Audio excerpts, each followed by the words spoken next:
Coming up on BG24 News. Hispanic Heritage Month was celebrated today here on campus. Plus, he did it for love. A BGSU grad creates new law. And we'll get a quick recap of your campus and community sports.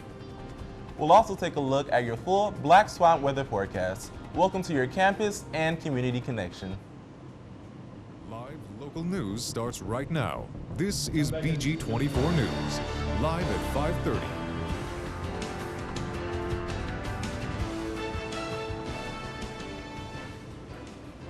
Good evening, everyone. I'm Alan Hunt. And I'm Mariah Clausen. Thanks for joining us tonight. Many car thefts continue in Bowling Green. Police received reports yesterday morning about vehicles on South College, Palmer, and South Church Streets. A total of 7 cars have been broken into within the last week. Not many things of value have been taken.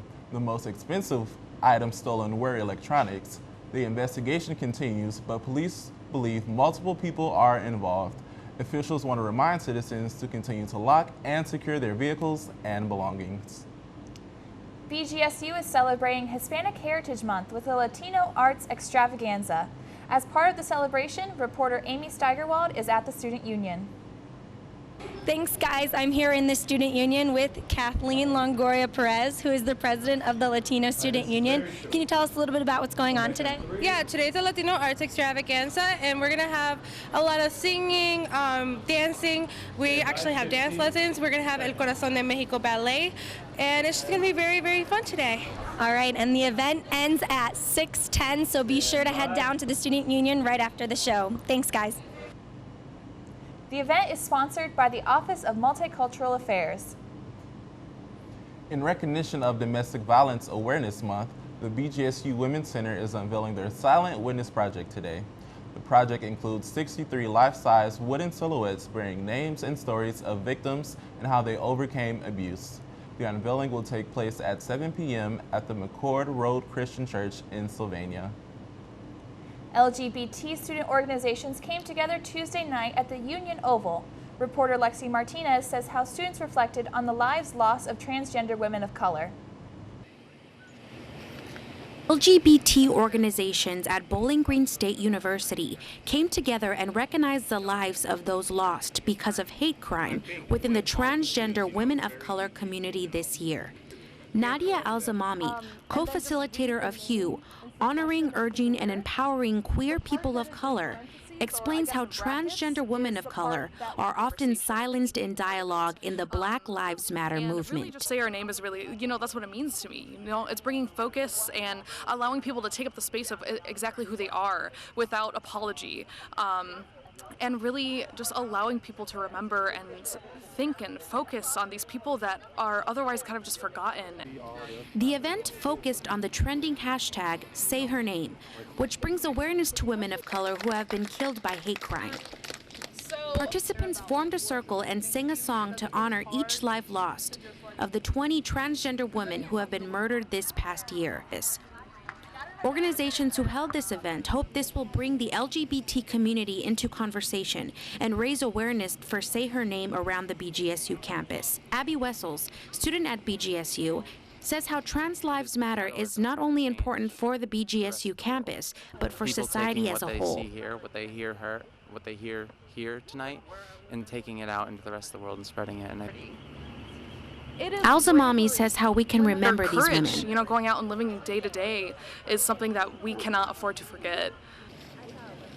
Participants chalked the names of women who lost their lives to promote awareness. Reporting for BG24 News, I'm Lexi Martinez. To learn more about queer women of color, HUE meets every Thursday at 9:30 p.m. in the Education Building. And now, Jen Reese joins us with updates on your campus and community sports. Jen? Thanks, Alan. Congratulations to junior guard Zach Denny for being named the 2015-2016 College Sports Madness Preseason Mid-American All-Conference 4th team for men's basketball. Denny played in all 33 games last year during his sophomore season after only playing 3 games his freshman year due to an injury.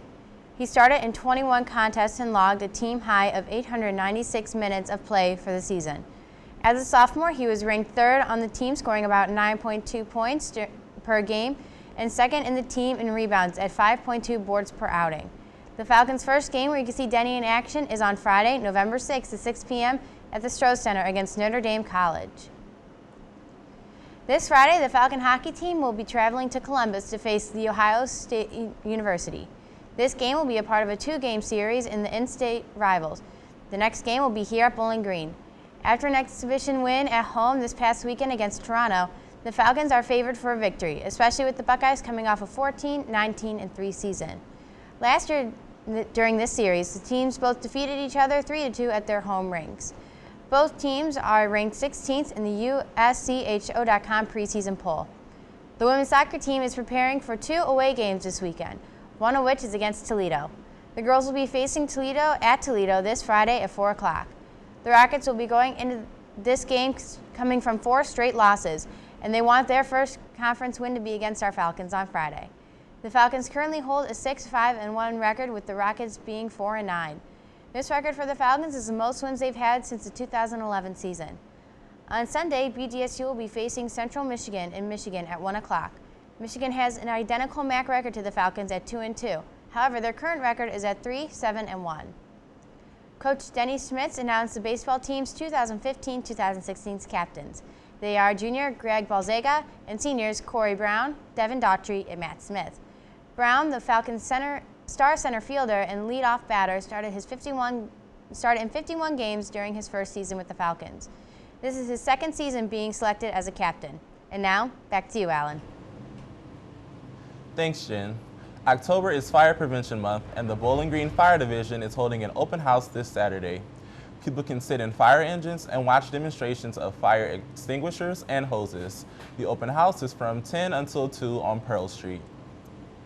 The Bowling Green Planning Commission approved expansion plans for the Bowling Green Kroger store at last night's city meeting. The plan will add thousands of feet to the store and nearly 100 new jobs.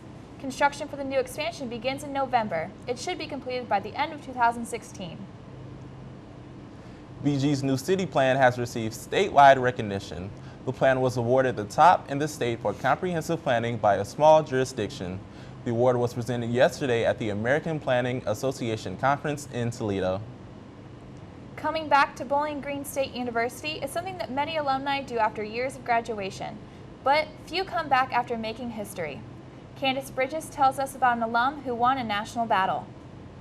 History changed as same-sex marriage was legalized across the United States. Jim Obergefell, a fellow Falcon who fought for the recognition of his marriage in Ohio, became a landmark in history on June 26, 2015. Obergefell presented at Bowling Green State University to students and community members about his life story that led up to the passing of Obergefell versus Hodges case.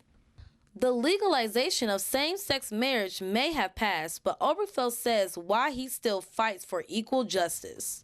And they remind me why John and I started this fight and why I continued it, to stand up for love and the people who matter. A common theme leading up to and after the Supreme Court decision was love wins. Well, I'm honored that I was able to help love win because I did it solely out of love for my husband. I lived up to my commitments to love, honor, and protect him, and if that isn't marriage, I don't know what is. President of Visions, Darian Dunham, says how Obergefell has made an impact for the better of the LGBT community. Happy that Jim has taken his position and his newly found fame to shed light on issues that affect other parts of the LGBT community. I think that's really great and admirable. Coordinator of the event and advisor of the LGBT organizations on campus, Tobias Spears, says how Obergefell's speech reminds him of what he stands for. We get to meet who we are, right, without any sort of violences happening against us. So I'm for, equity, because I think that we all deserve the right to be who we are. Obergefell not only spoke about his story, but also answered questions from the audience members. Obergefell says that not accepting yourself only holds you back. If we're not honest with ourselves, if we don't admit to ourselves and let ourselves share who we are truly with the people we care about, then we're locking ourselves away. Obergefell not only raised awareness with his story, but lighthearted moments as well. So Aunt Tootie went on the internet. She clicked ordain me. That does exist. Reporting for BG24 News, I'm Candace Bridges. And now, Kaylee Hodge joins us for your full Black Swamp weather forecast. Kaylee? Thanks, Alan. Well, we got some really nice weather outside for you. Current look outside, it's 77 degrees out there. Got lots of sunshine in our area, giving us a really nice, warm, summery day. It feels like those summer temperatures we've been getting used to. Unfortunately, that's not going to continue into tonight. We're going to start to cool down. We're going to hit a low temperature of 62 degrees, and we're going to be seeing some clouds roll into our area. We will have an 89% chance of humidity, so we're looking at the potential for some fog, but the big story tomorrow is going to be the low temperatures. Tomorrow, our high is only going to be 63 degrees. We're going to see lots of overcast tomorrow in our skies. We're not going to get that warm, summery feel anymore. It's going to start to feel like winter temperatures, so keep that in mind as you head out the door. It's going to be cooler, so you're going to grab a jacket, and you might want to take some time to head out the door for driving times as well in case of fog. Tomorrow night, we're going to be seeing that same chance of fog with the 88% humidity, but it's going to start to hit that low temperature of 45 degrees before the clouds start to move out of the area. Once the clouds start to move out, that's a trend we're going to be seeing continuing into the next couple days, but tomorrow's the big story. It's going to be a nice cool down from the summer temperatures we're experiencing right now. A look at those temperatures across the area. You can see we got some really warm temperatures. We got Swanton is our lowest at 76, as well as Toledo at 76. Our highest is Fremont at 80 degrees, and the rest of the area is in the mid to upper 70s as well. A look at the skies in this area. You can see we got a lot of sunshine coming in, not much clouds as you head over Lake Erie. We're going to be seeing those skies clearing up into Bowling Green. We get lots of sunshine coming in, and across the nation we're going to be looking at the same trend where we got these clear skies off to the south and up towards upper Michigan, upper peninsulas where we start to see a precipitation system coming in.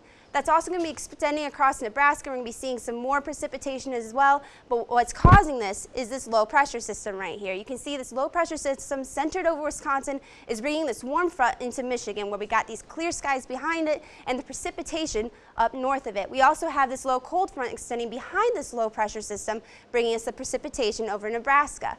Now you can see this same trend is temperature in the temperatures as well. You got this nice wedge shape right here up into Wisconsin with the warmer temperatures to the south, actually getting pretty close to 80 down in Louisiana, and then this really steep temperature gradient over the Iowa-Minnesota border where it gets really cool really fast. We're going to be seeing that affecting our 5-day forecast as we head out. You can see that Friday we're going to hit that low temperature of 63 degrees, lots of clouds in the area before we start a very gradual warming trend. Saturday we're going to hit 65 with lots of sunshine before really warming up into the beginning of the work week with 70s for Sunday and Monday getting close to almost 80 degrees at 77.